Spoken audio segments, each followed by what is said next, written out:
Hello friends, how are you all. I hope you all are fine and doing well. तो आज का हमारा plant है मोगरा का प्लांट। अगर आपके मोगरा के पौधे में कलियां बननी शुरू नहीं हुई हैं और पौधे में अभी तक फ्लावरिंग स्टार्ट नहीं हुई है तो ऐसी कौन सी वजह है या क्या कारण हो सकते हैं जो आपके प्लांट में क्या प्रॉब्लम हो रही है या पौधे के अंदर किस चीज़ की कमी है जिसकी वजह से पौधे ने अभी तक कलियां बनाना शुरू नहीं किया है। और आज मैं इन्हीं प्रॉब्लम्स के सल्यूशन के बारे में आपसे बात करूंगी। तो दोस्तों, आज मैं इस वीडियो में आप बताने वाली हूं कि कौन सा फर्टिलाइज़र डालकर आप अपने मोगरा पर बहुत सारी कलियां और फूल ले सकते हैं। वो कौन सा होममेड फर्टिलाइज़र है जिसको देकर आप अपने मोगरा के पौधे की सारी प्रॉब्लम्स और कमियों को। कभी कभी ऐसा भी होता है लेकिन कलियाँ कुछ लोगों के पौधे में कलियां बनती तो हैं लेकिन कलियां छोटी रह जाती हैं या खिलने से पहले ही सूख कर गिर जाती हैं। कलियां अगर खिल भी जाती हैं तो फूलों का साइज़ जो होता है वो बहुत छोटा होता है या फूल मुश्किल से एक से ज़्यादा दिन खिला नहीं रहता और अगले दिन ही सूख जाता है। तो यही सारी प्रॉब्लम्स के सलूशन के लिए मैं आज आपके साथ एक बहुत बढ़िया होममेड फर्टिलाइज़र शेयर करूंगी जिसके इस्तेमाल से आप भी अपने पौधे के अंदर बहुत सारी कलियां भी ले सकते हैं और कलियों और फूलों का साइज़ भी बड़ा कर सकते हैं।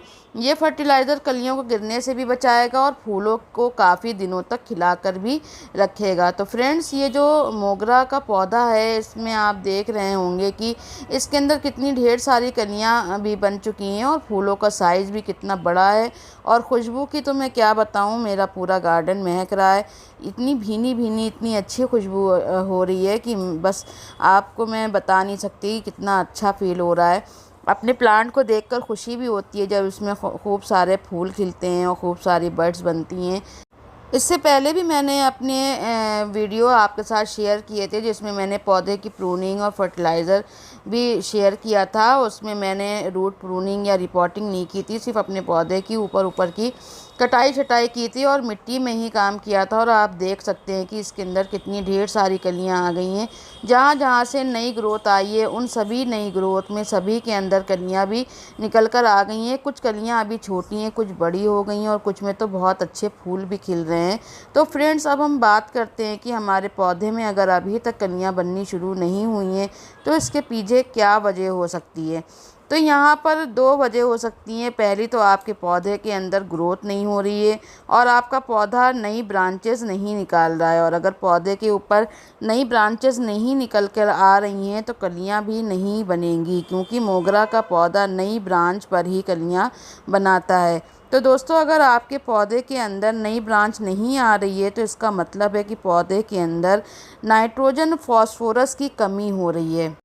तो आपको अपने पौधे के अंदर नाइट्रोजन फॉस्फोरस की क्वांटिटी को बढ़ाना होगा।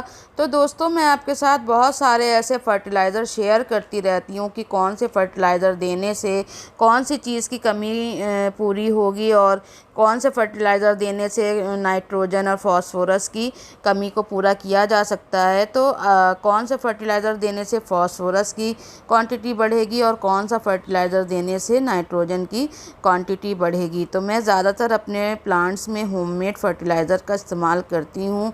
तो जो चाय पत्ती होती है उसमें नाइट्रोजन बहुत अच्छा होता है और अगर हर 15 दिन पे आप इसका इस्तेमाल करेंगे तो पौधे में नाइट्रोजन की अच्छी क्वांटिटी पहुंच जाएगी। मोगरा के पौधे में नाइट्रोजन बहुत ज़रूरी होता है। तो कॉफ़ी पाउडर का इस्तेमाल भी आप अपने मोगरा के पौधे में कर सकते हैं। तो फ्रेंड्स, अगर आपके पौधे में नाइट्रोजन की कमी है तो वो चाय पत्ती से पूरी हो जाएगी और पौधे की ग्रोथ भी बढ़ जाएगी। और अगर आपके पास कोई भी कंपोस्ट है, चाहे वो वर्मी कंपोस्ट हो या गोबर की खाद हो, आप अपने पौधे में ज़रूर डालिए, क्योंकि जब पौधा ग्रोथ करता है तो उसे कोई ना कोई कंपोस्ट की ज़रूरत होती है। हर महीने या 2 महीने में एक बार कंपोस्ट ज़रूर देते रहना चाहिए।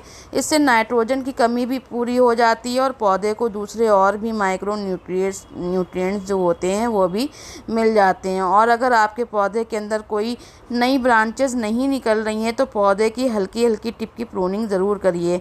तो टिप की प्रूनिंग करने से इसकी जो ग्रोथ हार्मोन होता है वो एक्टिवेट हो जाता है और पौधा नई ब्रांचेस निकालना शुरू कर देता है। आप देख रहे हैं मेरे पौधे में नई नई ब्रांचेस निकल कर आ रही हैं और उसकी सभी नई टिप पर कलियां भी बन रही हैं। और तो अगर आपने पौधे की प्रूनिंग नहीं की है तो अभी मार्च ख़त्म होने से पहले आप ज़रूर कर लो, तो नई ब्रांचेस निकलेंगी और वहीं पर कलियां भी बननी स्टार्ट हो जाएंगी। फ्रेंड्स, काफ़ी लोगों के मोगरा का जो पौधा होता है उसकी ग्रोथ तो बहुत अच्छी होती है, लेकिन पौधा फ्लावरिंग नहीं करता है। तो इसकी क्या वजह हो सकती है? इसकी वजह आपके एरिया का टेम्परेचर हो सकता है। मोगरा का जो प्लांट है वो गर्मी का प्लांट होता है और जब धूप तेज़ होती है, टेम्परेचर बढ़ जाता है, तो मोगरा कलियां बनाना शुरू कर देता है। अच्छी धूप में ही बहुत अच्छी फ्लावरिंग करता है, तो धूप मिलने पर ये ग्रोथ भी बहुत अच्छी करता है। धूप की कमी भी कलियां ना बनने की एक वजह हो सकती है, इसलिए मोगरा के पौधे को कभी भी किसी शेड वाली जगह पर नहीं रखना चाहिए। कितना भी टेम्परेचर बढ़ जाए, गर्मियों की तेज़ धूप हो, तब भी आप मोगरे के पौधे को पूरी धूप वाली जगह पर ही रखिए, तभी ये कलियां निकालेगा। अब वो कौन सा फर्टिलाइज़र है जिसकी कमी की वजह से पौधे की ग्रोथ तो अच्छी है, नई नई ब्रांचेस भी निकल रही हैं, लेकिन कलियां नहीं बन रही हैं? तो यहाँ पर 2 फर्टिलाइज़र हैं जो इसके लिए बहुत ज़रूरी हैं। सबसे पहला फर्टिलाइज़र है फास्फोरस और पोटेशियम। तो अगर आप केमिकल फर्टिलाइज़र का यूज़ करना चाहते हैं तो डीएपी बहुत अच्छा सोर्स है फास्फोरस का। डीएपी यानी कि डाई अमोनियम फास्फोरस से बहुत अच्छा फास्फोरस मोगरा के पौधे को मिल जाएगा। अगर पौधे की रूट की ग्रोथ रुकी हुई है, कलियां नहीं बन रही हैं, तो बहुत जल्दी कलियां भी बनना स्टार्ट हो जाती हैं। और अगर आप इसकी जगह पर रॉक फॉस्फेट या बोन मील देते हैं तो भी फास्फोरस पौधे को मिल जाता है। इनमें से कोई भी एक सिर्फ पौधे को दे दें तो पौधे के अंदर फास्फोरस की कमी कभी नहीं होगी। लेकिन सारे फर्टिलाइज़र एक साथ आपको नहीं देना है, इनमें से सिर्फ एक ही पौधे में डालना है। आपके पास अगर सभी तरह के फर्टिलाइज़र हैं तो 15 दिन के गैप से अलग अलग आप डाल सकते हैं। कौन सा फर्टिलाइज़र कितनी क्वांटिटी में देना है ये भी मैं बता देती हूँ। अगर आप डीएपी का इस्तेमाल करते हैं तो 10 से 12 दाने एक पौधे में 1 महीने में एक ही बार देना है। अगर आप रॉक फॉस्फेट डालना चाहते हैं तो 2 चम्मच सफिशिएंट है महीने में एक बार, और अगर बोन मील है तो 4 से 5 चम्मच महीने में एक बार अपने पौधे को दे सकते हैं। क्वांटिटी का बहुत ज़्यादा ध्यान रखिएगा। अगर आपने बहुत ज़्यादा मात्रा में डाल दिया फर्टिलाइज़र तो आपके पौधे को फ़ायदा होने की जगह पे नुकसान भी हो सकता है। तो थोड़ी थोड़ी क्वांटिटी में ही ये चीज़ें देनी है। ज़्यादा इकट्ठा भर के अगर आप अपने पौधे में डालेंगे तो पौधे की जड़ें जल भी सकती हैं और पौधा ख़राब हो सकता है। तो अगर पौधा कलियां नहीं बना रहा है तो पोटेशियम के लिए आप मार्केट से केमिकल पोटाश ख़रीद रहे हैं तो उसको आपको आधा चम्मच 15 दिन में एक बार देना है। कभी भी कोई भी केमिकल फर्टिलाइज़र आप पौधे के अंदर ज़्यादा क्वांटिटी में ना डालें। लेकिन आज की इस वीडियो में मैं आपके साथ कुछ होममेड फर्टिलाइज़र शेयर कर रही हूँ, जिसको अगर आप लगातार देते रहेंगे तो पौधे के अंदर जो फास्फोरस, नाइट्रोजन और पोटेशियम की कमी है वो नेचुरल ऑर्गेनिक तरीके से ठीक हो जाएगी। तो सबसे पहले यहाँ पर मैं गमले की गुड़ाई कर रही हूँ। गमले की मिट्टी की अच्छे से गुड़ाई करना ज़रूरी है, तभी सारा जो फर्टिलाइज़र यहाँ पे मैं यूज़ करूँगी वो जड़ों तक पहुँचेगा। और गमले की मिट्टी की गुड़ाई करने से पौधे को ऑक्सीजन भी बहुत अच्छा मिलता है। तो जब भी आप फर्टिलाइज़र डालें तो गमले की मिट्टी की गुड़ाई ज़रूर कर लें। तो अब यहाँ सबसे पहले मैं वर्मी कंपोस्ट दे रही हूँ, क्योंकि जब पौधा कलियाँ बनाता है तो उसे एनर्जी की ज़रूरत होती है। तो वर्मी कंपोस्ट में नाइट्रोजन, पोटेशियम और फास्फोरस के साथ साथ सारे माइक्रो न्यूट्रिशंस पौधे को मिल जाते हैं। अब जो यहाँ पर जो मैंने वर्मी कंपोस्ट लिया है उसके जगह पे आप गोबर की खाद भी ले सकते हैं, लीफ कंपोस्ट भी ले सकते हैं। कोई भी कंपोस्ट आपके पास हो वो ज़रूर से हर महीने आप इतनी क्वांटिटी में, जैसे ये 1 मुट्ठी के बराबर कंपोस्ट है, ये ज़रूर से आप अपने मोगरा के पौधे में दें। क्योंकि कलियों को बनाने में और फूल को खिलाने के लिए जो न्यूट्रिशंस की ज़रूरत होती है वो वर्मी कंपोस्ट में और कोई भी कंपोस्ट में होती है। तो उससे आपका पौधा बहुत अच्छी और बहुत जल्दी ग्रोथ स्टार्ट कर देता है। अब यहाँ पर जो मैं दूसरा फर्टिलाइज़र दे रही हूँ वो है चाय की पत्ती। ये 1 चम्मच चाय की फ्रेश चाय पत्ती है, ये मैं अपने प्लांट में दे रही हूँ। इससे नाइट्रोजन भरपूर मात्रा में पौधे को मिलेगा और जो फोटोसिंथेसिस का जो प्रोसेस होता है वो भी इससे तेज़ हो जाता है, जिससे पौधे की पत्तियों का कलर गहरा हरा होता है और पत्तियाँ धूप से अपना खाना बनाने लगती हैं और पौधे की ग्रोथ को भी तेज़ करने में हेल्प मिलती है। अब यहाँ पर मैंने जो ये चाय की पत्ती ली है, ये मैं इसके सॉइल में सीधे इसी तरह से छिड़क के मिला दूंगी मिट्टी के अंदर। तो जो नाइट्रोजन है वो मिट्टी के अंदर मिल जाएगा और पौधे की ग्रोथ को और कलियों को बनाने में ये बहुत अच्छा काम करेगा। अब जो मैं ये तीसरा फर्टिलाइज़र यहाँ पर यूज़ कर रही हूँ ये है डीएपी के दाने। डीएपी जो है उसमें फास्फोरस बहुत अच्छी क्वांटिटी में होता है, पोटेशियम भी बहुत ज़्यादा होता है और जो फास्फोरस होता है वो पौधे के अंदर कलियाँ गिरने की प्रॉब्लम है, चाहे पौधा ग्रोथ नहीं अच्छा कर रहा है, उसमें स्ट्रेस हो रहा है, तो उसके कलियों को भी बढ़ाने में और नई ब्रांचेस को मजबूती देने का बहुत अच्छा काम करता है। फास्फोरस से स्टेम्स को भी मजबूती मिलती है, जड़ों को भी मजबूती मिलती है, तो डीएपी बहुत अच्छा काम करता है इसमें। और यहाँ पर बस मैंने 10 से 12 दाने डीएपी के लिए हैं। आप भी क्वांटिटी का ध्यान रखिएगा, बहुत ज़्यादा क्वांटिटी में डीएपी के दाने नहीं डालने हैं। जो कॉम्बिनेशन मैं आपको बता रही हूँ प्लांट में डालने का, इसी कॉम्बिनेशन से आप। अब यहाँ पर मैं एक लिक्विड फर्टिलाइज़र आपके साथ शेयर कर रही हूँ।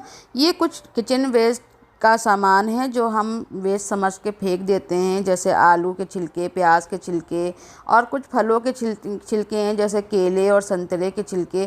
तो इनका फर्टिलाइज़र अगर आप बनाकर अपने प्लांट में डालेंगे तो ये बहुत अच्छा काम करेंगे।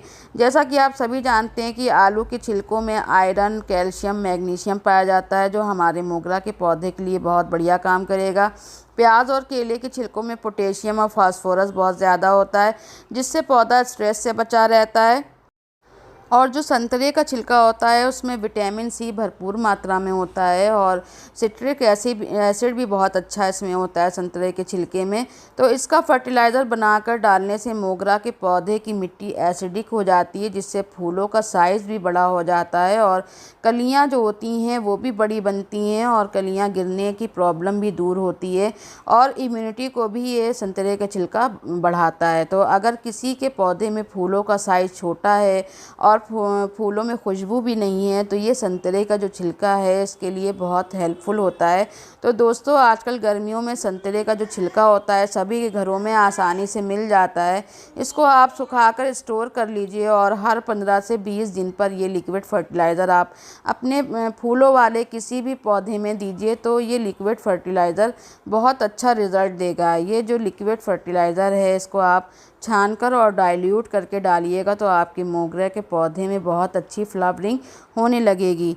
तो जो मोगरे का पौधा होता है उसको एसिडिक सॉइल बहुत ज़्यादा पसंद होती है और एसिडिक सॉइल से ही पौधे की जो जड़ें होती हैं वो बहुत तेज़ी से काम करती हैं और जो भी आप न्यूट्रिशन पौधे को देते हैं, चाहे वो केमिकल हों चाहे वो ऑर्गेनिक हों, वो तेज़ी से ऊपर पहुँचते हैं और ज़्यादा क्वांटिटी में आपको ग्रोथ और कलियाँ देखने को मिलेंगी।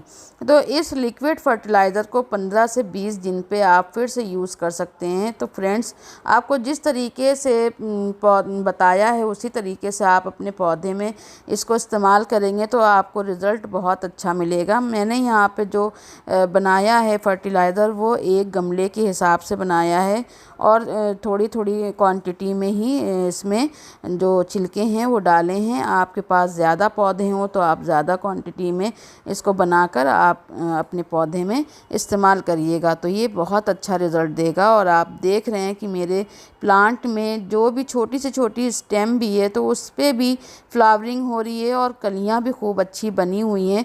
तो आपको भी बहुत अच्छा रिज़ल्ट मिलेगा। मैं हर 15 दिन पे आपके साथ कोई ना कोई फर्टिलाइज़र शेयर करती रहती हूँ और वो भी ऑर्गेनिक और होममेड शेयर करती हूँ, जिसमें ना ही पैसे खर्च होते हैं और ना ही बहुत टाइम लगता है इसको बनाने में, बहुत आसानी से घर पे बनकर तैयार हो जाता है। तो ये जितने भी छिलके हैं इनको बस 1 लीटर पानी में आप डालकर भिगोकर 8 से 10 घंटे के लिए या पूरी रात के लिए सोख करके रख दीजिए और नेक्स्ट डे मॉर्निंग में या इवनिंग में, शाम में और सुबह में ही इस फर्टिलाइज़र को आपको यूज़ करना है। क्योंकि धूप के टाइम में कोई भी फर्टिलाइज़र नहीं डाला जाता है, उससे हमारा जो प्लांट होता है वो स्ट्रेस में चला जाता है और पौधा सूखने की कगार पर पहुंच जाता है। तो इसलिए अगर धूप के टाइम पर भी आप यूज़ कर रहे हैं तो पहले गमले को किसी शेड वाली जगह पर रख लीजिए और शेड में ही इस फर्टिलाइज़र को डालिए और जब शाम हो जाए तभी गमले को बाहर निकालिए।